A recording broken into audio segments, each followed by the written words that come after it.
public service of the NGA.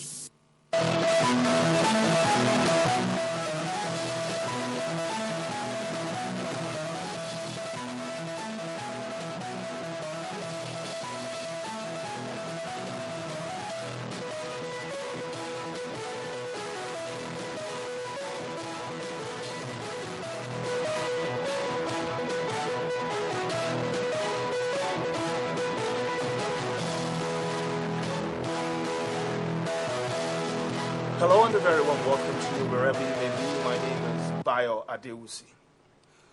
The basic needs of people all over the world are similar: effective shelter, adequate and affordable food supply, security of life and property, freedom to live, grow and thrive.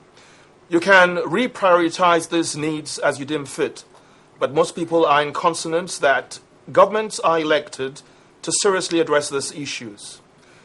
In Nigeria, unbroken democratic dispensation has taken hold for over a decade, but people and institutions seem slow adjusting to this process, and the citizenry still eagerly awaits the so-called dividends of democracy. Today on the program, a guest who is a chief of state will address issues of governance and much more. He's waiting in the wings, and you'll meet him if you don't go away.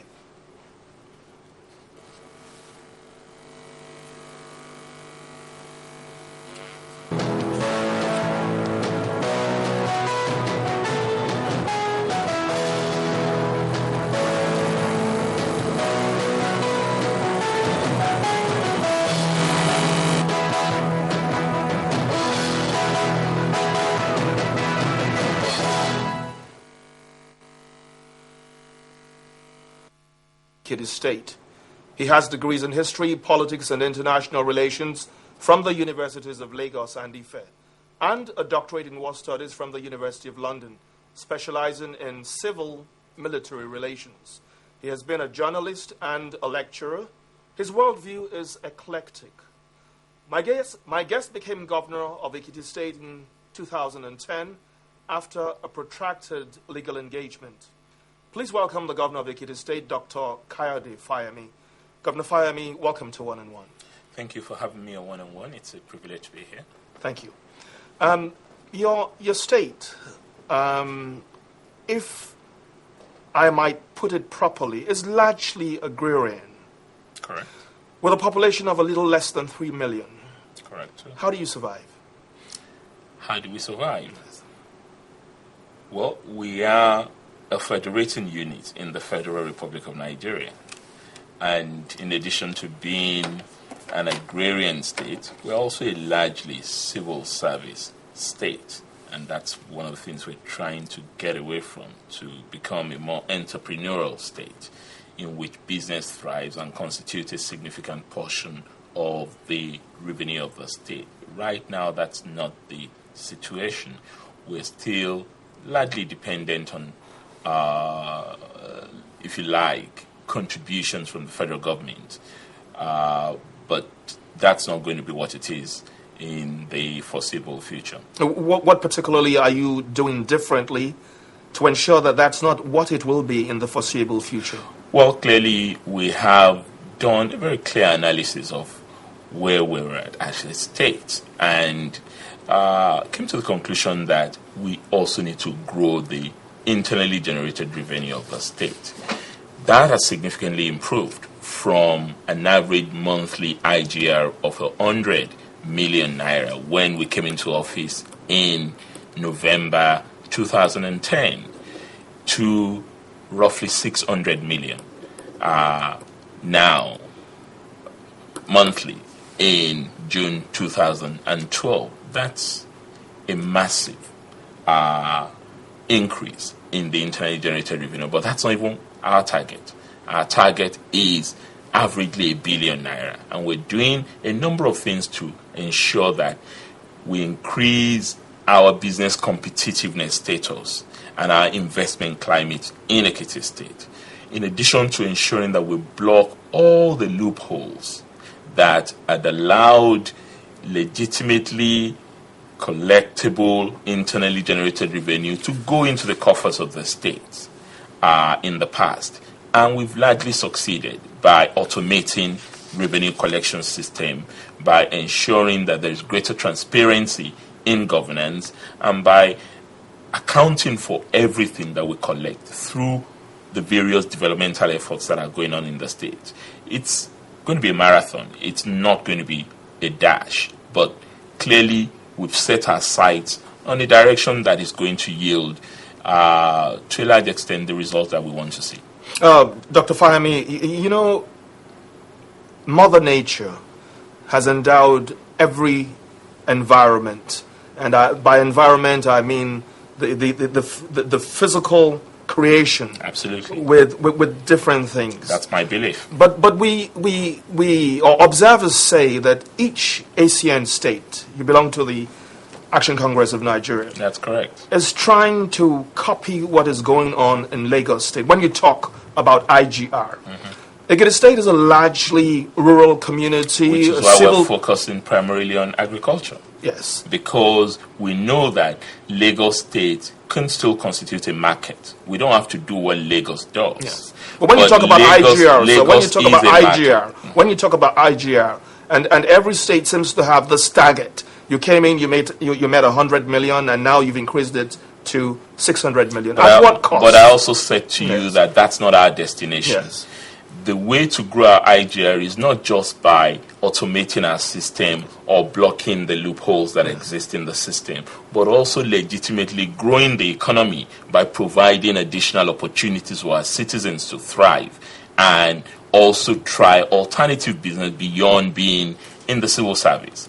That's the primary focus. I talked about changing the investment climate and making it more competitive, because there are so many things you can do in Ekiti that many companies are doing in Lagos. But if they see the opportunities, the competitive advantage, particularly if you're looking for a climate where you have security and safety, Ekiti offers itself better than any other part of the country. Why is that? Because it's a largely peaceful, clearly much more safe environment, and we're committed to improving on that.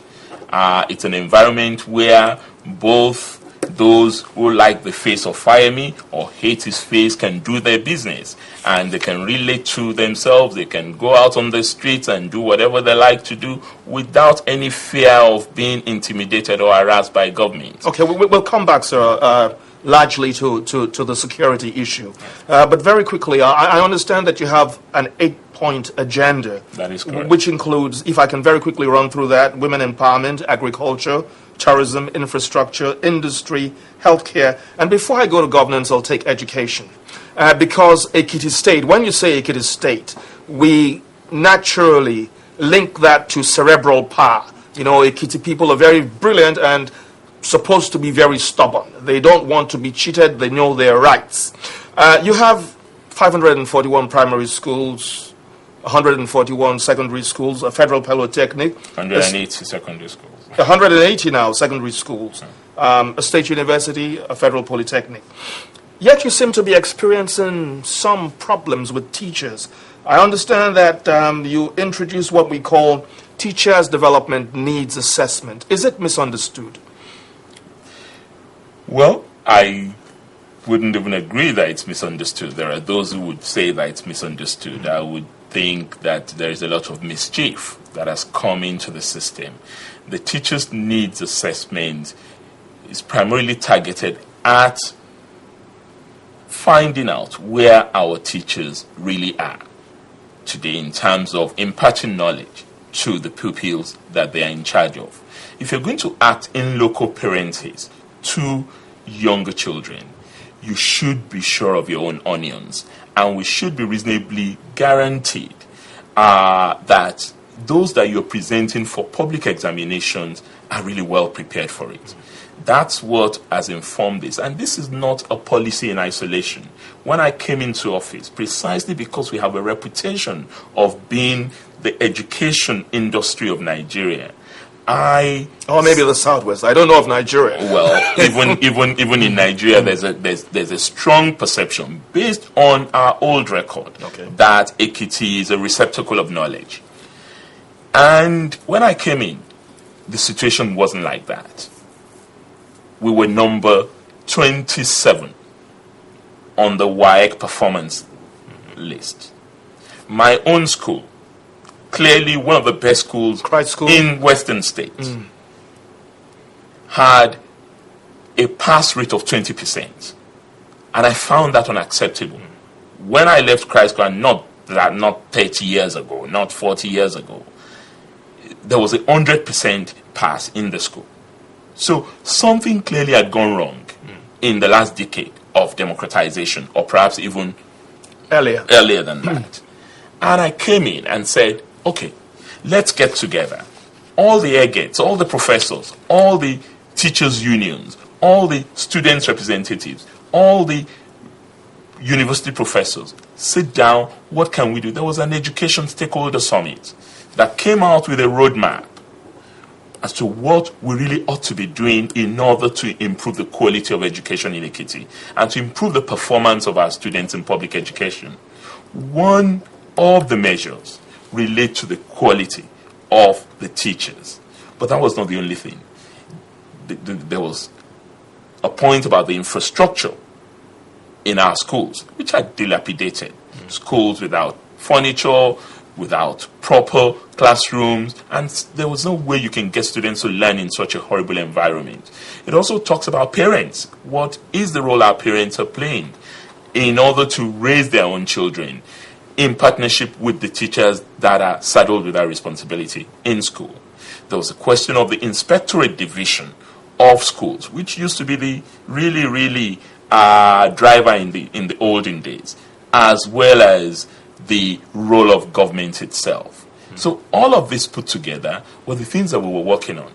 This is not the first assessment we've done. We did one for principals and vice principals of schools just a year ago. So was there a communication gap? Why are the teachers reacting the way they are reported to be reacting? Well, you know, they said there was a face-off between the teachers and the government in relation to this issue. I don't want to describe it as a face-off. Okay.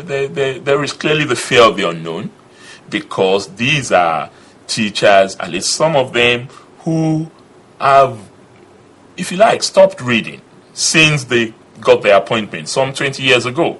And it's the lesson notes that they'd been using 20 years ago that they're still using. And they've not really done enough to update their own academic records. What we offered when we came in was that, look, we would offer you capacity building, we would offer you training, but we would also assess you so that consistently you will be better prepared to teach the students that you have. And I have no fear, because I was produced from Ekiti. I was not posted to Ekiti. These were the same teachers that produced me. And I know that they have the quality. They nurtured me. Yes. They have the quality. They have the commitment. And we would also do our part in order to also offer the teachers remuneration and assistance that would improve their quality as teachers. Right now, we're doing that. Things that they were not available to them before I came into office, I made it available. Such as car loans, such as housing loan, such as laptop for teachers. I'm not aware of any other state where this is happening. In the laptop for teachers. As a matter of fact, I understand that you have a promise that every child by 2014, which is that's about 2 years from now, will have a laptop on their desk. Already 33,000 of 100,000 students have that opportunity. And we're continuing in a phased program to ensure that we can be held to what we campaigned on as far as that is concerned. I'm passionate about education. My PhD is not honorary. And I know the importance of education, functional education, in a state like Ekiti that is reputed to be the education industry, if you like. You say the Southwest, I say Nigeria. It doesn't really matter. We've always held education as a vehicle for transformation because it's lifted a lot of our people who would ordinarily have been farmers. And not that farming is not an excellent profession, but they would have been subsistence farmers. And without having the opportunity to even modernize and mechanize the farming potentials in the state. So my next question to you, Mr. Governor, is in the agricultural sector. Absolutely. Because that is what your state is most endowed with. That is what engages the attention of about 75% of your population. Correct. But we are in the 21st century, and people are still approaching farming at the subsistence level. One would have expected that with your wealth of experience and exposure, that would be one of your major direct areas. That's precisely one of my major directives. Moving it into the 21st century, strengthening the capacity of those involved, getting younger people interested in agriculture. Absolutely. Are you doing that? That's precisely the agenda of Ekiti State today. If you look around, if you come to Ekiti State, you would see evidence of that in the revival and resuscitation of our old farm settlements, where we've done a massive land clearing program for youth in commercial agriculture development. We have a program that we called YCAD, which is aimed at helping younger people get involved in agriculture and also supporting them with a range of incentives that would ensure that they stay on the farmland, but stay in order to develop the full value chain of agricultural products that we're concentrating on. And of course, the products we're concentrating on in Ekiti are cocoa, cassava, rice, and oil palm. Ekiti is lucky. We have two climatic belts. We have, of course, the rainforest belt, where our cocoa thrives. We also have the savanna belt, where we do a lot of livestock and do cassava. Some people would call it an arid area. Well, yes, some would call it an arid area, but there are some products that are better nurtured in such areas rather than in the rainforest area. But we're lucky. We straddle both. Yes. And we're focusing on agricultural products that we believe we can develop across the range. We're inviting new investors into Ekiti State Agriculture Program. We have DATCO, one of the most successful cassava producers in the world. It's a Dutch company. We have NSM Foods. We have a range of other players that are coming on stream. And we're working with them on a partnership basis to not just start their own farms in Ekiti, but also nurture our younger farmers so that they can become outgrowers for the processing industry that is bound to come out of this. And it's a perfectly logical way to go as far as agriculture is concerned. My worry, Mr. Governor, is that when we talk about agriculture and young people, and things have changed since the time of Papa Awolowo, or when he was Premier of Western Nigeria, and he had the visionary mode to put in place farm settlements and things like that. Now, isn't it rather like a Herculean task to try to convince young school leavers, particularly graduates, to engage in agriculture? From your experience? Well, from my experience, yes and no. If you're asking young graduates to go back to the farmland in exactly the same fashion their parents and grandparents tilled the land, they're obviously not going to be interested. And there's no amount of convincing that you're going to do to make that successful. So you need to ensure that you make entrepreneurs out of young graduates that you want to introduce to the farm. And that would take a whole range of initiatives. One is you have to indulge in serious capacity building of agric as business. The agriculture is not just farming. It is serious business where you can make more money than being a professor in a university or being a civil servant in government. Well, that's one aspect of it. But that's not the only thing. But you also need food security, and you need that to be in place as well. You need food security. Yes. And if you practice agriculture as a business, you can have a partnership. Imagine a situation in which you have a 5-person partnership, all graduates. One is a graduate in marketing, one is a graduate in agric mechanized engineering, one is a graduate in agric economics, one is an industrial chemist. You can actually develop the entire value chain in which 5 of them are partners in a business where somebody plants, grows, harvests, gives it to the person who is the marketer, and who gives it to the industrial chemist who produces in the food processing industry, and the chain is complete. The agricultural engineer but that's very hypothetical. It's not hypothetical. We're actually doing that. It's very unlikely that you get so many groups of people, young people, who have that permutation and combination, don't you think? You may not get that, but that's also why, as part of our initiative, we are also running a farmers' academy, and we're running a school of agriculture, so that even if you do not have the skills, you can actually learn the skills and utilize them on the farm. But you cannot just exist as a subsistent farmer and think you're going to attract young people. That's not our own approach to it. Mr. Governor, let me just digress a little. And when you're talking about these programs, I believe that this must have been programs initiated by your administration. Yes, I'm sorry. The problem that we have with governance in this country, if I dare say, if I'm permitted to observe, is that a particular administration comes on board with a set of ideas and principles, but there is nothing that makes such principles and practices enduring over a long time. So you come as governor today with prospects that seem very attractive, and if tomorrow you are no longer there, another governor comes with his own so-called vision. Is there anything that can be done to entrench deep-seated values, not only in the area of agriculture, but all across the board? I am not unaware that there are people, and naturally politicians, being the way we're formed, would want to stamp your own legacies in any place you serve as a leader. But if you go to Ekiti, in fact, one of the criticisms that I suffer from in Ekiti today is that I am continuing a number of things that my predecessors left unfinished. And there are people, both within my own political party and those who are my admirers, who actually strongly feel, look, enough of this. Do your own stuff so that people can give you credit exclusively for that. But I don't have that attitude. I believe that government is a continuum, and if you see government as a continuum, there is no way you are not going to complete some things. Even if I'm not continuing everything, there are some things that are just clearly a drain on the economy, and there was no logic to them.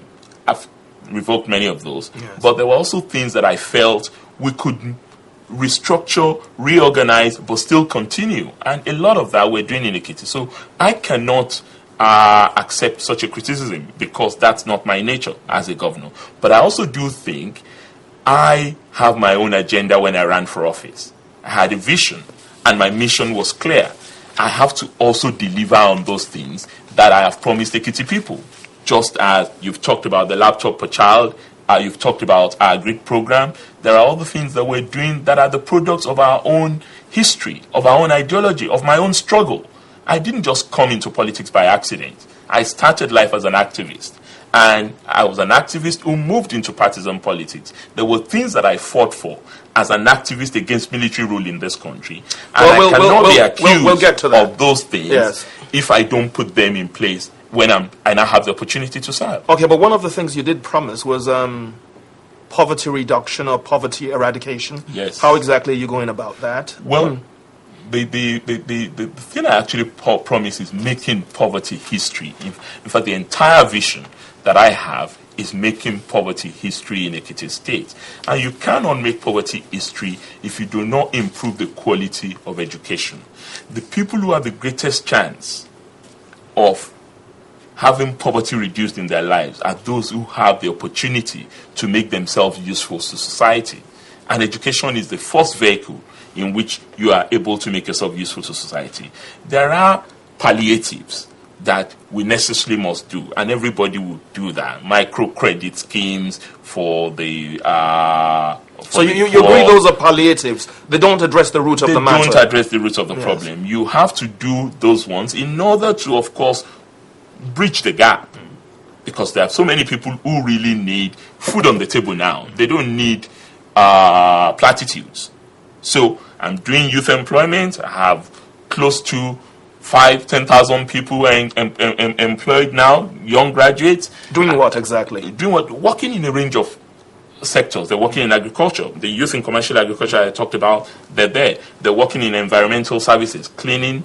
They're working in schools. They're doing a range of things. They're working in traffic management agencies. So we have all those young people doing that, but that is not for me a way to improve them. I also have a social security scheme, the only one in the country for the elderly.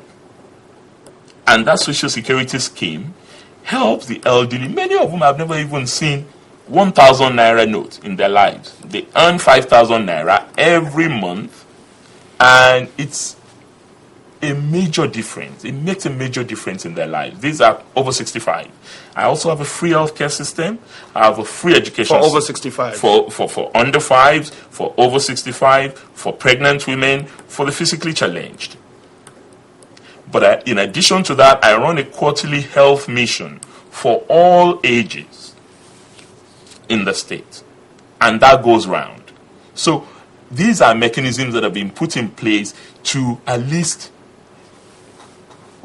bridge the gap that exists clearly. But in terms of fundamental transformation of society from its poverty-stricken nature, we are doing much more structural issues around education, improving the quality of education, moving our state from that civil service state to commercial mechanized agriculture, also embracing ICT as a vehicle for change and transformation.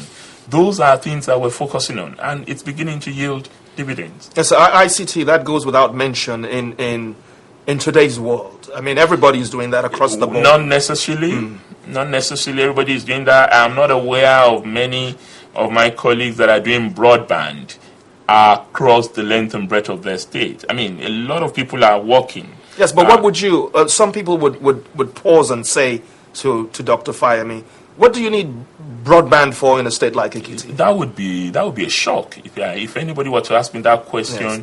I'm asking you, sir. I would really be shocked in this day and age. Yes, why? Ekiti is the intellectual capital, as you mentioned. Yes. I see Ekiti. When I was campaigning, yes, I campaigned on the vision of Ekiti being the Bangalore of Nigeria. And if you know what Bangalore is to India, you would understand why I want Ekiti to be the outsourcing capital of Nigeria, where we already have a template. We have educated people, yes, who just need to be converted. You have a reputation, for high-level educated people. But are you that educated across the board? We're not high-level again, but we're still very educated in terms of basic educational qualification. Yes. But what is problematic about current nature of our education is that it's not functional. So if you have somebody who has basic education and you provide that person with technical knowledge in ICT, you would not need to do that for more than 6 months, which is why we're creating life academies to address issues that can turn our people from no skills to skilled professionals in this sector. No, but I asked you a question, Mr. Governor, and it bothers me. I mean, because some of these projects, and it probably would pain you when somebody says that these projects sound like fads. Every government, for example, you have 4 years within which to accomplish a number of things you'd like to accomplish, and possibly another term of 4 years. Which tells me that no single governor has enough time to really actualize his dreams and visions. But you have enough time to lay a solid foundation. My question is that solid foundation being laid across the board in the things that you're passionate about? Absolutely. Absolutely. Whether you go into education in Ekiti today, people now know that the values of old are returning. You are not going to go through automatic promotion in Ekiti again. You are not going to find miracle centers in Ekiti again. What do you mean by miracle centers? You know what they call miracle centers, yes, where they go and organize WAEC exams and produce results of all types. That is nowhere in Ekiti today. People are actually, students in Ekiti are studying because they know that this is one government that is totally uncompromising about improving the quality of education. When I merged 3 universities into one, yes, there was a whole hoopla. But you know what? The bulk of Ekiti people actually agreed with what I did. They felt that if it is Ekiti, one quality university is better than 3 glorified secondary schools. posing as universities. But you have a big problem there, sir. You have a basic problem of resources. You have great ideas. The resources are limited. How are you going about resources that? are limited. Yes. Resources would always be limited. Yes. That cannot be an excuse for inaction. One of the advantages I have is also my background. Yes. I come from the development world. I have engagements beyond Ekiti. Okay. I worked for a range of development institutions. Name them, DFID, the World Bank, UNDP. I've had interactions with them as consultants. Since I became governor, many of them have returned to Ekiti. They're supporting the activities of my government because they know that I'm serious about making a difference in the lives of my people. And resources are never going to be enough. Lagos does not have enough resources. You have to be clear and consistent about your vision, and you have to continue to go for the goal. Keep your eye on the ball. Yes, it's not going to be done in 4 years. But you can lay solid foundation. And I can tell you that in the sectors that I am passionate about, we have laid solid foundations. Come around Ekiti now. It's a huge construction site. Things that people thought were never possible. They keep asking me now that where did this money come from? We thought they told us that there was no money. Yes, here. Sir, but very quickly, that's the impression I want you to completely lay bare. And that's what I alluded to at the beginning of the program. States are competing with one another in terms of construction. You want to have the biggest e-library. You want to have what state B is having. No. Let me finish, sir. My question is, shouldn't you identify areas in which you have comparative I've economic... already told you Yes. that about education. Yes. But infrastructure is a vehicle for economic regeneration. You are not going to rebuild any state if you do not provide the basic infrastructure in the state. Nobody wants to go to a state where you don't have reliable power, where you don't have reasonably good roads, Do you generate your own power? Where water does not run. Do you generate your own power? We shall soon be doing that. Okay. All right, sir. I'm sorry to interrupt you, but my producers are telling me that it's time to take a break. And after the break, we'll give you every ample opportunity to address the issues that you're passionate about and some of the things your critics are asking about. Well, viewers, thank you very much for spending part of your time with us. This is one-on-one for this day with Dr. Fayemi, the governor of Ekiti State. We'll welcome your emails and messages to make this program a lot more collaborative. Please don't go away.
Well, thank you very much for spending part of your time with us. If you're just joining us, this is one-on-one for this day with Dr. Kayode Fayemi, the governor of Ekiti State.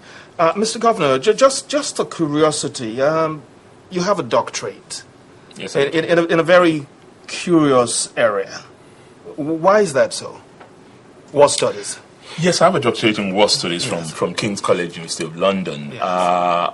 Well, I have a doctorate in war studies because I'm a man of peace.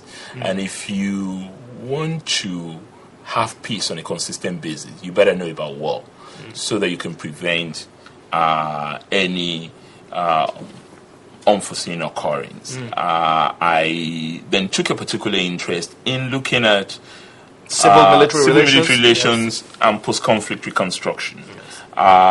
Because I was a child of the Civil War era, and I grew up in a military era in this country. I went into studying the military in a deliberate manner. It wasn't serendipitous in any way. I felt that those who want to challenge the military, at least their intervention in politics, must at least understand basics about the military. A lot of people didn't know anything about the military. A lot of people still don't know a lot about the military. So you understand how you understand their thought processes? I would like to think I understand the psychology of the military. I have studied the military enough to know how the mindset operates and what informed the involvement and how we can professionalize them. That was one of the areas in which I offered assistance when President Obasanjo was in government. And I would still like to think that I'm a friend of the military, even now. Once a politician, I believe always a politician, but a politician in the Second Republic kept telling me that really in this country, there are only two political parties, the politicians and the military. And that a lot of times, particularly in times like this, you forget that the other party is sitting there and watching. What's your take? Well, those who go into the military are also Nigerians and they're products of the society. They buy from the same markets. Their children go to the same schools. They see what is going on. They're disappointed with certain aspects of governance that's not delivering the goods. And clearly, that disaffection sometimes percolates into coup d'etat. It's done in the past. It's beginning to happen again in one or two countries. In Mali, in Guinea-Bissau, we've had recent experiences, which we certainly do not want to happen in this country. And that's why, even for all of our own criticisms in the Action Congress of Nigeria against the ruling government, we have said consistently that regime change is not an option if it is not constitutional, if it is not via the ballot box. So there is no way those of us who know what we went through under military rule would complain to the point of saying the military should come back to them, because they're not equipped to really deliver the goods on that score. As to whether they are the alternative political parties, well, yes, some people say that. I don't necessarily agree with that, because the military has also, in certain parts of the world, it's been the vanguard for development. They've worked, even though authoritarian, they've worked in the interest of their people. So it's a double-edged sword. Can you not also say that to some extent in Nigeria? And I think to some extent in Nigeria, there are those who will say that the bulk of what we see around, the flyovers in Lagos, the massive development in Nigeria was the product of the Gowon era. And some parts of the governments have followed. But the military has done a lot more damage to the values. Those may not be tangible. The core values. The core values of the Nigerians had been fundamentally truncated and damaged by military rule. And that's why we've lost the culture of dialogue. That's why we're seeing a lot of untoward behavior, right from domestic violence. The level of domestic violence in Nigeria has increased. It's not just on the streets that armed robbers are operating and insensitivity is rented there. Even in our own relationship with our family members, we have lost the culture of dialogue in the country, and we need to really reorientate ourselves. Would you say we've been militarized?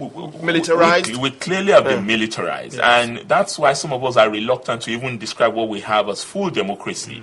We often describe it as civilian rule, because yes, the Alibaba is gone, but the 40 thieves are still around. There are residues of authoritarianism that are still very pervasive in our society, and we must fight that. Can that be gotten rid of overnight, would you say? Not necessarily. It cannot be gotten rid overnight, but it also should not take this long to disappear. Okay. At least we should see shoots of engagement, and that's why I, in spite of all my differences, as an ACN man from President Jonathan, I believe it's really helped in his own way in changing the tone of government from what we used to have under President Obasanjo. The climate has changed. He's a lot more receptive to criticism, whether legitimate or otherwise. It's calmed things down in government. Some have accused him of being a little slow in the process, but, you cannot really measure that until you see the importance of returning to a culture of dialogue. But a culture of dialogue should also be accompanied by a culture of performance in government. Good. There's Bosse from Zaria. This is taking you back locally now. When are we going to get our bursary? I am from Ekiti, and I'm in ABU Zaria. Meanwhile, kudos to you so far. You are doing a great job. When are they going to get there? Bosse, thank you. I believe your bursary should be on the way to you. We restructured the bursary. Yes. We discovered part of the loss of values I was talking about. We discovered a lot of collusion in the system between even officials of the state and some officials of some of the universities in putting names that are non-existent, that are not students in these universities, on the list. And they were collecting money from impecunious Ekiti state. The one we have is not even enough. And some are collecting it illegally. So we reorganized it and also changed the structure. We increased the GPA in some aspects, made bursary available to everybody, but make it a more stringent effort for you to actually qualify for scholarship. But bosses should get our scholarship in the shortest possible time. I believe it's on the way to it. Now tell me, sir, because you implied corrupt practices. And some people have accepted that corruption has become endemic in Nigeria. It's a hydra-headed problem. But are we really addressing it as we should? Well, corruption is not uniquely Nigerian. Yes. But it has become a hydra-headed problem in Nigeria, and it's not going to go away overnight. But leadership is very critical to the eradication of corruption. Transparency. Leadership in what sense? Leadership, what you do, how they see you. How they see you, how they perceive those of us who are in leadership positions. The signals, the symbols that are coming from us are important in order to change the character of corruption in the country. Because the architecture of corruption in Nigeria is largely built on a scaffolding driven by leaders. I'm not saying that ordinary Nigerians are not corrupt, but those who are saddled with the responsibility of leading society have not behaved in a manner that send the signal that we're really ready for business unusual. That's the problem. Unusual as opposed to business as usual. It looks like we're just interested in business as usual. Yeah, okay. That's the point I was making. Yes. And what we really need is business unusual. Yes. You must do things differently. One of the reasons why I set up the process of domesticating the Freedom of Information bill in Ekiti into a law was precisely because of this. The major reason why I refused to declare my assets in private, but actually published in newspapers in this country my assets. The only governor that I'm aware of in this set. In this dispensation, yes. Governor Yar'Adua did it in the previous dispensation. Yes. But currently, I'm not aware of any other. I'm not saying that my colleagues are not able to still be squeaky clean by doing what the law requires, because the law just says that they must declare their assets. And are you sitting on a moral high horse? I am not sitting on any moral high horse. Yes. I'm just saying that for me, yes, symbols are important. Okay. Governance is serious business. And when you are in government, people look at you and they watch every move you're making because you are a goldfish. And as much as possible, without seeming to go on a moral high horse, you must live to the, if you like, responsibilities of that office so that you don't discredit the office. Because a lot of Nigerians do not have faith in us leaders because they feel that we do not live up to the standards and values of our office. And that's a shame. I do not necessarily agree with them, but that perception is rife. Okay, so we'll come back to that. But Rafi Ologwenla from Abuja is asking, the key to sustainable development is agriculture. Can Ekiti State feed itself? That's a question from Rafi Ologwenla that we're gleaning from our website. There's no question why Ekiti cannot feed itself. Can you feed yourself right now? Largely, yes. Okay. We can. Yes, you can. But we can do much better than feeding ourselves. That's our own vision. We don't just want to feed ourselves. We want to ensure that we feed at least the southwest. So there will be endless questions about infrastructure. So let me just take one such question from Iluyomade in Korea, who's asking, what are you doing concerning the road from Ekiti to Okemesi? That road needs rehabilitation and security presence to safeguard the lives of motorists. Well, I don't know when you visited that part of Ekiti last. If he has been in Okemesi recently, he would see that work is going on right now on the road from Itaore to Okemesi, and it's going to be finished soon. Okay, Olalude Samson from Awe says, Ekiti State is renowned as a repository of eggheads. How have you been able to harness this pool of intellectuals to develop the state's infrastructure? Well, the intellectuals in Ekiti have been quite supportive to this government, maybe because they know that I am not unserious myself about transforming the state's educational qualities and using it to improve the lot of our people. So clearly, I have a huge pool of support from intellectuals in the state, both within and outside the state. Even the ones in the diaspora, they're all sending ideas. Many of them are coming home to serve on committees. Some are in government. And the thing that everybody knows is that I have never shied away from stating that I do not have all the answers to the problems and the challenges of our states. And I'm quite receptive to those answers from those who have them or those who have ideas that they think might work, regardless of party affiliation or gender bias. All I'm interested in is for Ekiti to be better. As Dr. Fayemi, yes, Ekiti will be better, I'm told. Different governors have come and more governors will come. Of course. You have a right to your own cynicism about that. No, I'm not cynical at all. You do not have an aerodrome in Ekiti State, do you? No, we don't. So to come to Lagos, you had to drive. Yes. Now, need anybody tell you that the state of the roads are deplorable, particularly the Lagos-Ibadan expressway? You know, we know that it's the responsibility of the federal government, and I am told on good authority that the appropriate contracts have been awarded for some years back, yet nothing is done. But people, particularly people like you, not just people like you, everyday ordinary Nigerians travel through that road that is known to be a death trap. The other day there was an accident that led to an inferno. I also understand that there's probably musings amongst governors in the southwest to do something about the state of that road. What can you do? Or what are you planning to do? The state of the road is appalling. Yes. There's no other way to describe it. And we are quite seized of that situation.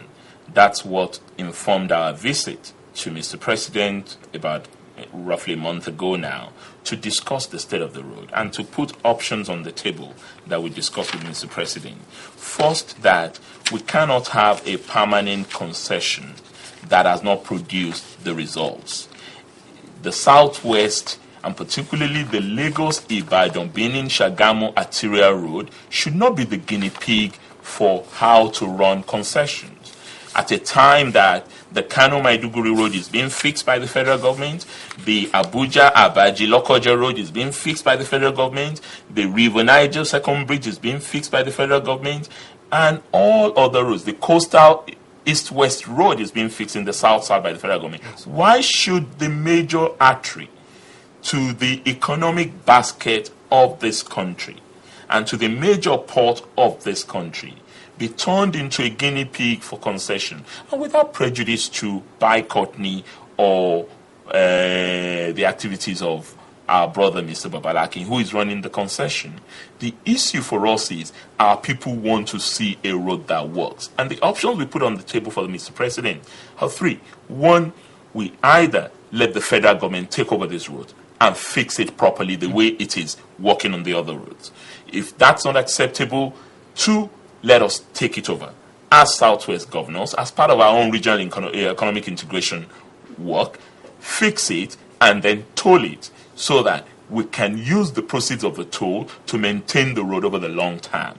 Or three, let's work together jointly in order to address this embarrassing problem of the Lagos-Ibadan Benin-Shagamu Express. What was the president's response? Well, the president was not unreceptive. Mm-hmm. He had talked to us about certain legal conundrums that had to be addressed because of the concession that has been on the road. But I was quite struck that was one of the issues he made reference to in his chat a couple of days ago. And we feel that something must be done about this road immediately, because it would give an impression that the president does not care about this part of the world. And I know that he cares. I would like to think that he cares a great deal. And he shouldn't let that impression sink in the minds of those who come from this part of the Nigeria, or in the minds of those who use the road who come from all parts of Nigeria. Okay, so this is, Governor Fayemi, this is rapid fire time. I'm going to ask you a number of questions, which I expect you to dispense with in no hurry at all. Regional integration, you seem to have been one of the advocates, or you are one of the advocates.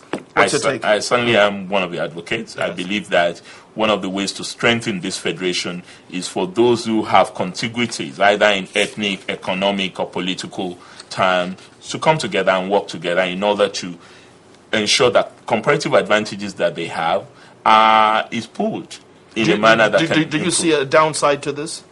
I don't see any downside to regional integration. Wherever it occurs in the world, there's always an upside.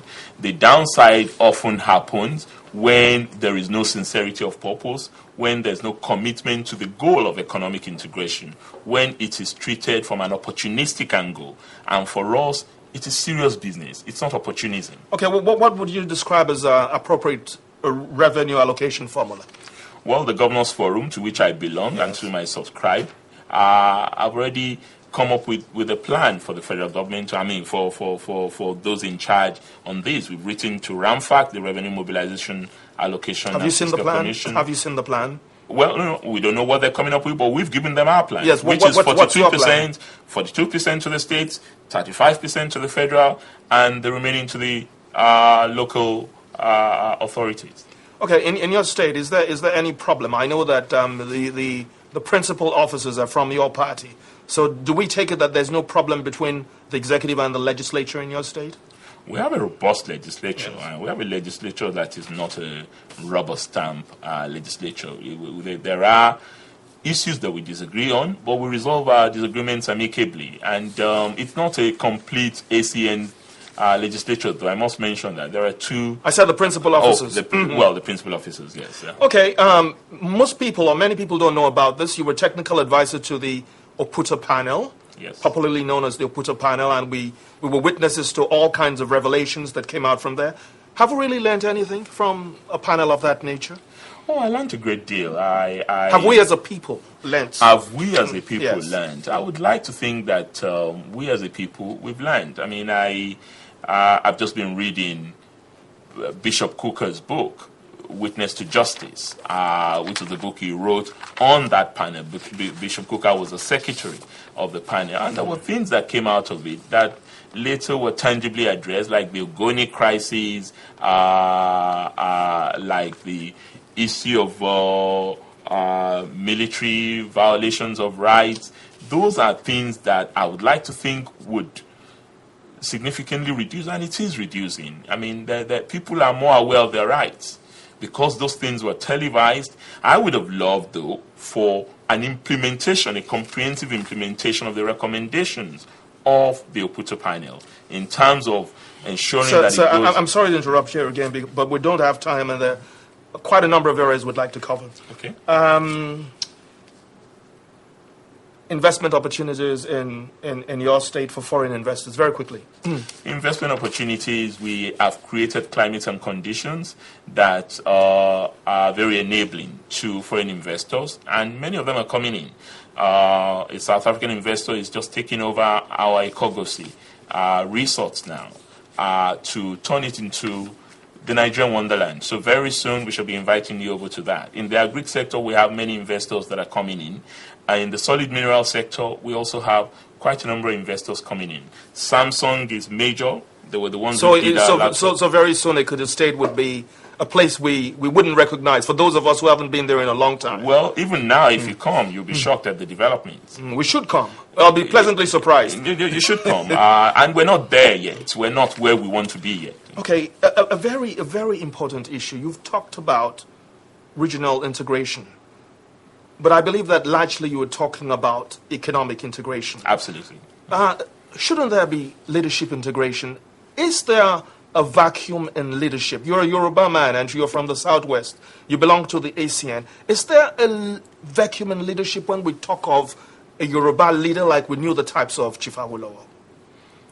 Well, we are romantic about this type of leadership. Yes, we all like a situation in which we have a get-up-to-go person, the go-to person when you are in difficulties and challenges. But don't forget that Yoruba nation, as a student of history, I know for a fact that Yoruba people, they don't always sleep and face the same direction. Okay. It's an incredibly robust democratic entity where people really subscribe to plural ideas, but the values are the same. The values of integrity, of honesty, of compassion for the people are the values celebrated here. In our own party, we have leaders that we go to. Those who do not belong, such as Asiwaju Bola Ahmed Tinubu, such as Chief Bisi Akonde, such as Otunbani Adebayo, Chief Oshoba, Alhaji Lamadi. We have them. Those who belong and they're very effective? They're very effective. Okay. They are extremely effective because they have a pool of experience that... And the leadership, as seen by some, is not tyrannical or... Not at all.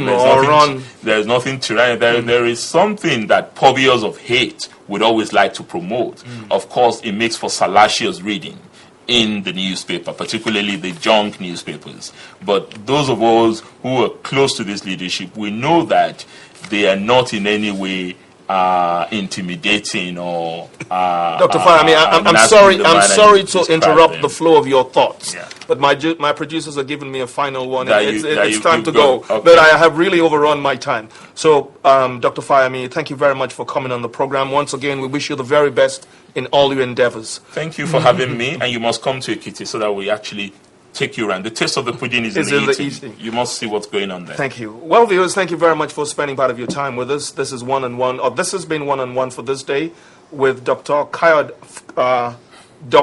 Fayemi, the governor of Ekiti State. Well, today has been nice. Today has been fun. Tomorrow is another day and will even be better.